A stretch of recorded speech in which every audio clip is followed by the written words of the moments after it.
ಪ್ರೀತಿಸಿದ ಯುವತಿಯನ್ನ ಬೇರೊಬ್ಬ ಯುವಕ ನಿಶ್ಚಿತಾರ್ಥವಾಗಿದ್ದಕ್ಕೆ ಯುವಕನನ್ನ ಹತ್ಯೆಗೈದಿರುವಂತಹ ಘಟನೆ ಗದಗದಲ್ಲಿ ನಡೆದಿದೆ. ಈ ಪ್ರಕರಣದ 4 ಆರೋಪಿಗಳನ್ನ ಲಕ್ಷ್ಮೇಶ್ವರ ಠಾಣಾ ಪೊಲೀಸರು 12 ಗಂಟೆಯೊಳಗೆ ಬಂಧಿಸುವಲ್ಲಿ ಯಶಸ್ವಿಯಾಗಿದ್ದು, ಇದರಲ್ಲಿ 2 ಆರೋಪಿಗಳು ಅಪ್ರಾಪ್ತರಾಗಿದ್ದಾರೆ. ಕೊಲೆಯಾದ ಮಹಮ್ಮದ್ ಫಾರೂಕ್ಗೆ 1.5 ತಿಂಗಳ ಹಿಂದೆಯಷ್ಟೇ ನಿಶ್ಚಿತಾರ್ಥವಾಗಿತ್ತು. ಆದರೆ ಅದೇ ಯುವತಿಯನ್ನ ಆರೋಪಿ ದಾವಲ್ ಸಾಬ್ ಮಕಂದರ್ ಪ್ರೀತಿಸುತ್ತಿದ್ದನಂತೆ. ಈ ಕಾರಣಕ್ಕೆ ಆರೋಪಿ ದಾವಲ್ ಸಾಬ್ ಮಕಂದರ್ ತನ್ನ 3 ಸ್ನೇಹಿತರ ಜೊತೆಗೂಡಿ ಲಕ್ಷ್ಮೇಶ್ವರಕ್ಕೆ ಬಂದು ಫಾರೂಕ್ ಸನದಿಯನ್ನ ನಿರ್ಜನವಾದ ಪ್ರದೇಶಕ್ಕೆ ಕರೆದುಕೊಂಡು ಹೋಗಿ ಕತ್ತು ಸೀಳಿ ಕೊಲೆ ಮಾಡಿದ್ದಾರೆ.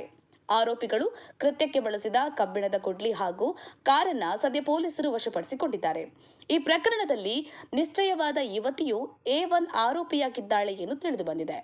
ಇನ್ನು ಆರೋಪಿಗಳನ್ನ ಸೆರೆ ಹಿಡಿದ CPI BV Nyamegowda, PSI Nagaraja Gadad ಹಾಗೂ ಸಿಬ್ಬಂದಿಗಳಾದ RS Yaragatti, MA Sheikh, AR Kammara, MS Ballari, ಅಪರಾಧ ವಿಭಾಗದ ಸಿಬ್ಬಂದಿ ಡಿಎಸ್ ನದಾಫ್, ಪಾಂಡುರಂಗರಾವ್, ಮಧುಚಂದ್ರ ಧಾರವಾಡ, ಎಂವೈ ಉಪ್ಪಾರ, ಬಸವರಾಜ ಮುಳಗುಂದ, ಸೋಮು ವಾಲ್ಮೀಕಿ, ಕೃಷ್ಣ ಹುಲಗೂರ, ಅಪ್ಪಣ್ಣ ರಾಠೋಡ ಹಾಗೂ ಗದಗ ಜಿಲ್ಲೆಯ ತಾಂತ್ರಿಕ ವಿಭಾಗದ ಗುರು ಬೂದಿಹಾಳ, ಸಂಜು ಕೊರಡೂರ ಅವರ ಕಾರ್ಯಕ್ಕೆ ಜಿಲ್ಲಾ ಪೊಲೀಸ್ ವರಿಷ್ಠಾಧಿಕಾರಿ ರೋಹನ್ ಜಗದೀಶ್ ಅವರು ಮೆಚ್ಚುಗೆ ವ್ಯಕ್ತಪಡಿಸಿದ್ದಾರೆ.